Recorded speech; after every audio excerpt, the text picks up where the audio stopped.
Bem, com relação ao ambiente tecnológico, não precisa nem falar, a gente já fala naturalmente, mudanças gigantescas, se a gente pensar como era a juventude dos nossos pais, da geração entre eles e a gente, da gente, o mundo mudou muito, tem mudado muito rápido. Então, o fator obsolescência, que é esse envelhecimento, ele é capaz de destruir qualquer diferencial de competitividade. Então, às vezes você está muito bem e de repente surge uma tecnologia que substitui totalmente aquilo que você oferecia. O que a gente observa nas discussões que eu tenho participado nessa área tecnológica é que o que a máquina não substitui é a humanidade que existe em nós, e que é o que a gente tem perdido também, né? Então, essas soft skills, essas habilidades pessoais de relacionamento, de convencimento, de troca, de afeto, elas são fundamentais, inclusive no mundo corporativo, tá? Então, nós temos que potencializar isso. Por mais que eu seja o melhor cirurgião veterinário na área de neurologia, se eu não sei lidar com as pessoas, em algum momento uma máquina pode me substituir. É menos provável com a sofisticação dessa habilidade, mas não é impossível. Já a minha relação com os pacientes, se ela é humana, se eu consigo falar com clareza, com assertividade, se eu consigo contribuir, se aquela pessoa se sente segura com o meu serviço, numa fazenda como agrônomo, se eu consigo ser claro, se eu consigo colocar resultados, ainda que surja uma máquina que faça muito do que eu faço, veja que essas outras habilidades, elas são importantes, tá? Então, esse é um adendo que eu queria colocar, mas não dá para desconsiderar. Os riscos são latentes. Se eu faço uma atividade muito pontual e existe uma máquina que vai fazer aquilo, eu tenho que estar atento. Então, de novo, participar das feiras de inovação, estar antenado à discussão do seu setor, e aí você tem tanto oportunidades de se apropriar desse conhecimento, que é o ideal, mas ter cuidado. Então, cada vez mais o agronegócio, a área de saúde, robótica, biogenética, todas essas áreas estão crescendo muito, a gente está um pouco à margem. A mudança não é só técnica, não é só um aparelho que vai mudar, mas é a forma também. Agora com a pandemia, o uso, por exemplo, do WhatsApp, ele fez um boom para vendas, para tirar dúvidas. Então, muita gente se negava a vender pelo WhatsApp, não respondia, não vá na loja, e agora não tem para onde correr. Então, isso tem forçado as instituições e organizações a assumir que é um canal, é uma nova veia de comunicação importantíssimo, e as pessoas têm algumas regras intrínsecas ali que a gente tem que estar atento. Então, uma delas, só uma. As pessoas odeiam quando não gostam, quando perguntam preço e ninguém quer responder, porque está com receio da concorrência. Então, aqueles que são honestos, abertos, claros, eles costumam ganhar crédito e confiança com quem está procurando esse relacionamento comercial. Então, estar atento a esses valores que vão surgindo, que não tem pronto, mas que a gente pode se apropriar. Cada vez mais espera-se uma maior regulamentação em relação à segurança dos produtos, à privacidade. Essa é uma discussão daquele Big Data que eu tenho falado insistentemente, porque com a tecnologia a gente vem também muito efeito colateral, adverso, não controlado e nunca visto, e que precisa de alguma regulamentação para a gente conseguir conduzir a sociedade de uma maneira mais tranquila, eficaz e que funcione bem, não só do ponto de vista econômico, gerando riqueza, mas do ponto de vista dessa humanidade, das relações, do bom senso, do respeito e tudo mais, né? E porque a mudança tecnológica afeta todas as áreas. Então, o Schumpeter, que é o pai do empreendedorismo, ele já falava de uma destruição criativa há séculos, e dizendo o seguinte: a gente tem uma estrutura que está dominando, então eu tenho um padrão tecnológico X, de repente ela muda, você perde o chão, um grupo da economia perde o emprego, algumas empresas quebram e vem outras empresas para achar um outro equilíbrio. tá? Então, esses ciclos de desenvolvimento tecnológico, eles estão cada vez mais rápidos, né? Um dos desafios em torno disso é o monopólio, né? Principalmente do ponto de vista dos dados que a gente estava falando, né? Poucas empresas dominam um volume de informação. É isso que lhes dá tamanho poder e é isso que torna tudo tão perigoso, né? Porque se a gente dilui um pouco o poder na sociedade, a gente consegue equilibrar essas forças, né? Quando a gente concentra, eles têm um domínio muito grande e acaba que muita gente perde, né? Porque uma minoria domina tudo. Então, cada vez mais o tempo entre a criação da inovação e a inserção na sociedade é reduzido, a pressa, porque a concorrência da inovação é muito alta. Algumas tecnologias geram consequências imensas no longo prazo, então tem algumas descobertas em termos de fertilização, na área de saúde, a própria energia elétrica, a internet, as telecomunicações, enfim, tantas coisas que no momento elas são pontuais, mas que depois elas geram uma inovação agregada e mudanças assim substanciais na sociedade, né? O exemplo de firmas agroalimentares, embalagem de alimentos, a gente tinha visto, depois o plástico, agora a gente tem aquele Tetra Pak, que é aquela embalagem UHT, que começou no leite. Aquilo é um exemplo de uma mudança radical na cadeia produtiva do leite, porque antes a gente só tinha aquele que chamavam de barriga mole, que é aquele leite de saquinho. Então, aquele leite, ele tinha que ser refrigerado, existia muita perda, estourava o saquinho, melava todo o leite. Eu não sei se vocês chegaram a consumir leite do barriga mole. A forma de armazenar era super difícil. Aí vem uma inovação em embalagem e você consegue armazenar esse produto sem refrigeração por muito mais tempo.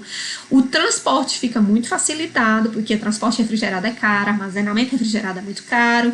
Você tem uma questão até da organização das caixinhas, é muito mais fácil coordenar o estoque do que aquele do saquinho.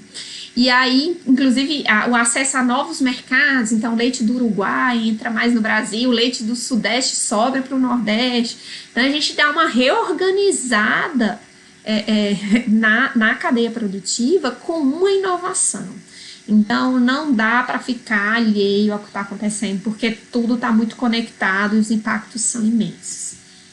Enfim, aí tem uma série de reportagens, de inovações que vocês conhecem, tem esse vídeo da Kodak. Uma coisa interessante, só para não passar tudo, é a questão dessa mudança mesmo de perspectiva, da economia do compartilhamento e de uma nova economia, que é uma economia que não requer bens físicos estruturais. Então, esse é um exemplo bem interessante. Assim. Então, o Instagram é a empresa fotográfica mais valiosa que não vende câmera. Então, olha só, nós tínhamos antigamente aquela máquina de filme que a gente tinha que comprar, encaixar o filme, era caro revelar as fotos. Aí, de repente, surgiram as máquinas digitais. E aí, todo mundo tinha uma máquina digital, não precisava mais pagar impressão, embora alguns queiram, mas aí empresas de fotografia, que eram muitas, para impressão sentiram. E, de repente, assim, grandes empresas como a Kodak, a Nikon, a Canon, elas começam a quebrar porque hoje pouquíssima gente tem máquina fotográfica. Nós substituímos a máquina fotográfica pelos smartphones. E aí vem esses aplicativos como o Instagram, que são cheios de filtros, aquele bumerangue, que todo mundo tem interesse. Então, às vezes, você tem aquilo só para fazer os efeitos que as máquinas não faziam, ou não fazem, ou demoraram muito tempo a inserir essas variações, tá? Então, outro aspecto muito interessante que não se imaginava, assim, facilmente. A maior companhia de táxi do mundo não possui veículos. Então, hoje o que a gente vê nessa questão do compartilhamento, do carro, de tudo, é que tem alguém que coordena as ideias e que não tem bens. O Airbnb, que eu já citei, é o maior provedor de hospedagem, ele não tem um imóvel, não tem um hotel. Ele organiza a relação entre consumidor, cliente, né, um hóspede e um anfitrião para colocar as pessoas em comum no mundo inteiro. O Alibaba, o AliExpress, a gente conhece mais, né? O varejista mais valioso do mundo e não possui nenhuma loja, não tem inventário, porque não tem, né? Ela é um marketplace, né? Um lugar que coloca o mercado para conversar. A Netflix, maior e mais crescente rede de televisão do mundo, não possui cabos. Ela tem o setor de produtora agora, mas ela conseguiu agregar o que antes eram as locadoras de fita cassete e tal. O Facebook é o provedor de mídias mais popular, não cria nenhum conteúdo. Nós criamos conteúdo, nós inclusive somos o produto, né, que remunera. Enfim, então a mudança é muito rápida, muito ágil, é muito impactante e a gente tem que estar de olho nela. Então a escolha do Papa Bento e agora a escolha do Papa Francisco, a diferença de tempo é muito pequena e a gente tem que trabalhar com isso. Aqui algumas inovações, aqui o uso da mandioca, né? Então eu sempre pedia para as pessoas descobrirem o que é possível fazer com mandioca. Esse é um vídeo que eu esqueci de colocar, eu vou colocar lá nos vídeos extra classes, que é a possibilidade de usar a mandioca para cerveja, para cosmético e também para a fabricação de bandejas descartáveis e até fraldas descartáveis já é possível usar, mas isso requer conhecimento, tecnologia e dedicação. Ambiente político é um ambiente super difícil de tratar, sobretudo nesse momento assim de tamanha polarização, né? Então eu vou falar de uma maneira muito geral. Ambiente político tem uma conexão muito grande com o ambiente legal, porque os políticos decidem a legislação, então vai depender muito das bancadas, da estrutura do governo, do país. Então, assim, consiste nas leis, os órgãos governamentais, então ministérios que foram fechados, o MDA acabou, o mapa, quais são as forças políticas que estão ali, porque elas vão definir um pouco para onde nós, profissionais do agronegócio, devemos nos guiar, né? Então, a gente tem grupos de pressão, que são o MST, algumas ONGs, alguns grupos da organização da sociedade civil que pressionam, claro, mas principalmente quem já tem uma representação política consegue viabilizar resultados mais expressivos, né?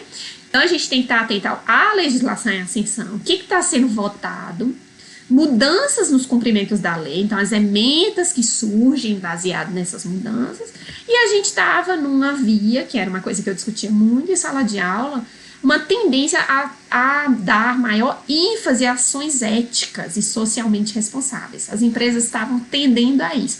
Infelizmente, hoje no Brasil, a gente está tendo uma mudança muito radical de perspectiva, né, de questionamentos. Então, cada setor está tratando as coisas de uma maneira muito isolada, então você tem que estar atento ao setor. Então, e isso está gerando também os extremismos, né?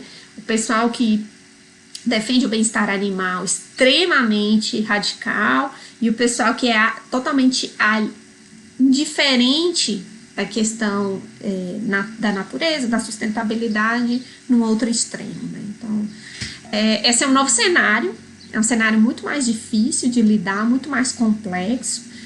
Então, minha sugestão, enquanto profissional, é a gente estruturar a escuta, ouvir mais, dar tempo ao tempo, tentar aprender com esses novos cenários de sociedade que a gente está vislumbrando, do ponto de vista de vender o nosso serviço, tá? E essa técnica também, gente, não é de ir à conveniência, não, mas do reflexo, né? De espelhamento. Então, eu tenho que ouvir meu cliente. Se ele tem valores muito distintos dos meus, mas se isso não confronta com alguma coisa maior, eu posso prestar o serviço para ele sem entrar num embate, respeitando o tempo de maturação daquela pessoa e tudo, a forma como ela vê o mundo. E agora a gente vai ter que andar assim, nessa observação de mundo mais acurada, que está mais difícil, né? Então, a gente tem que ter essa visão sociológica mesmo, de ouvir, escutar mais, e lidar com isso. Bem, só falta o ambiente cultural. Eu vou falar muito brevemente também do ambiente cultural. Cultura não é só dança, né, arte, essa expressão maior, mas cultura está muito relacionada aos nossos valores. Então, cada casa, cada família é um universo cultural distinto. Então, eu brinco muito em sala. Quem é que aqui mora em república? Que são vários colegas, né? Porque normalmente isso gera, quando a gente vai morar com gente diferente, é que a gente percebe quanto assim, cada um faz o café de um jeito, cada um faz o arroz de uma forma, e tem gente que lida bem com essa possibilidade diferente, tem gente que acha um absurdo. Como é que a pessoa faz arroz assim? Arroz é para fazer assim, assim, assim. Porque ele entende que o seu mundo é a referência, né?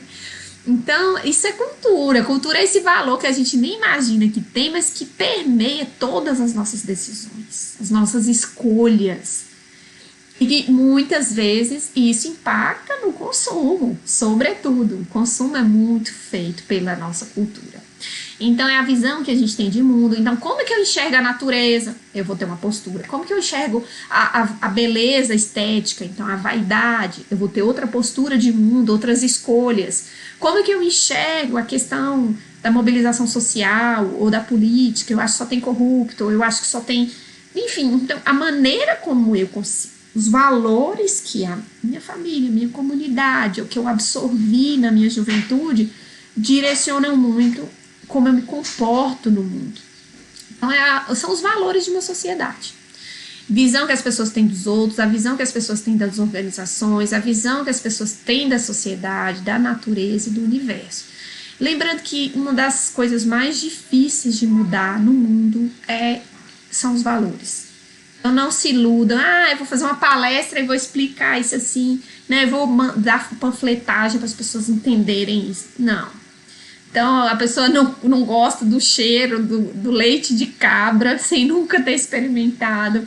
Isso é um desafio muito mais complicado, muito mais forte, muito mais intrínseco do que uma simples conversa de esclarecimento, tá?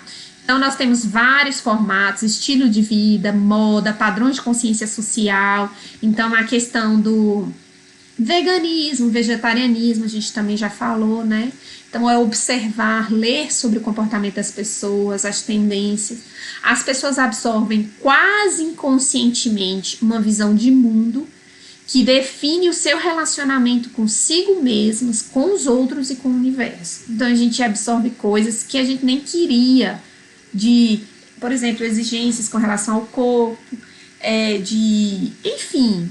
Tudo. É muito bom. Eu acho que sempre que possível a gente tem que sair da nossa zona de conforto, sair do nosso lugar e viajar e ir em lugares que a gente não se sente tão bem, mas para sentir essa variação.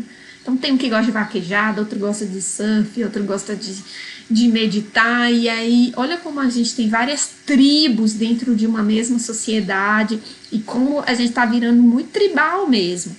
Eu até brinco aqui, os nerds, né? Eu acho muito legal essa diversidade de cada um poder fazer uma escolha. Eu acho riquíssimo isso. Eu só acho ruim que a gente meio se encaixota, né? Então, eu só posso ser nerd se eu gostar de Star Wars, se eu fizer isso. Eu acho muito legal, sei lá, uma pessoa muito vaidosa esteticamente e que é super inteligente, que foge daquele estereótipo cultural que a gente cria caixinhas. Uma pessoa que gosta de rock, é capaz de ir no sertanejo e que, enfim, normalmente, gente, quem consegue fazer isso, sair dessas caixinhas de exigência social, para eu ser da vaquejada, eu só posso ouvir determinadas músicas e me vestir de determinada forma, quem consegue sair disso costuma ter um repertório muito rico de percepção e normalmente isso vale muito no mundo da inovação, pelo menos. As pessoas abrem a cabeça, enxergam coisas que outros não conseguem ver pela limitação que os valores nos impõem conscientemente, tá? Só um exemplo também para a gente fechar esse assunto, para vocês verem a questão do consumo da carne, que está muito voltada à nossa área, né? Os judeus, por exemplo, eles consomem a carne kosher, os animais têm que ser abatidos no único corte, tem que ser uma morte instantânea, se o animal não morrer, ele é descartado. Tem que ter uma certificação de estar livre de qualquer doença, né? E tem que ser realizado por um judeu. O islamismo, a carne halal, né? Há o controle da carcaça depois do abate, apenas com exame simples, tem que ser um muçulmano. O Brasil é um dos maiores exportadores. Muitas vezes, gente, até aqui em Pernambuco tem alguns abatedouros de frango que fornecem, e a construção desses abatedouros, eles têm que ser voltados para Meca, tá? Então, arquiteto, engenheiro que vai fazer isso, vem um muçulmano, olha a planta desse abatedouro para a bússola direcionar para Meca. Para algumas pessoas, isso é um absurdo, desnecessário.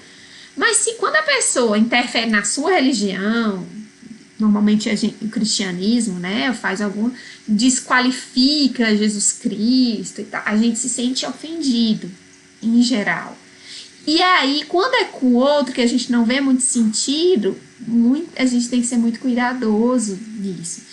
E esses são valores, sobretudo os religiosos, que são muito fortes. Então, se eu quero acessar o mercado consumidor em que a religião tem um papel importante, eu vou ter que seguir todos os protocolos que aquela religião exige. E veja, nós temos um impacto, nossa balança comercial tem uma conexão muito grande com isso. Então, não desconsiderem elementos culturais. Tá?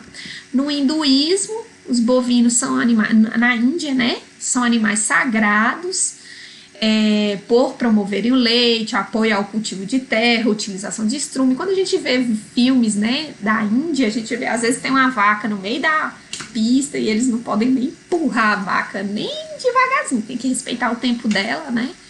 Então, até 1960, matar um pedestre gerava 3 meses de prisão. Matar uma vaca era prisão perpétua. Olha que estranho. Você fala assim, gente, eu vou fazer um churrasco de cachorro. É uma coisa muito louca, né? As pessoas vão me internar, achar que eu tô com problema. E todo mundo vai ter um certo asco ao consumo da carne de cachorro.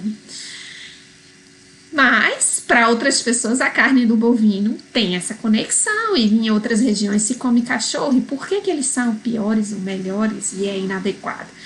Eu não estou fazendo apologia a esse consumo, por favor. Eu só estou querendo fazer provocações para que vocês consigam perceber que o que é óbvio e obrigatório para mim não é para o outro. E isso passa por um respeito muito grande, por conseguir se desprender de muitas coisas que nos condicionam, tá? Tem um paradigma, a construção de um paradigma, é um texto muito interessante relacionado a isso que eu vou colocar, é bem curtinho e que vale a pena vocês acompanharem. E com relação ao budismo, né? O budismo não se come nada carne, nada animal. Tá bom? Então, basicamente é isso, dos macroambientes, a gente fecha aqui a parte de ambiente, mas continua em planejamento estratégico, tá certo? Então, pause.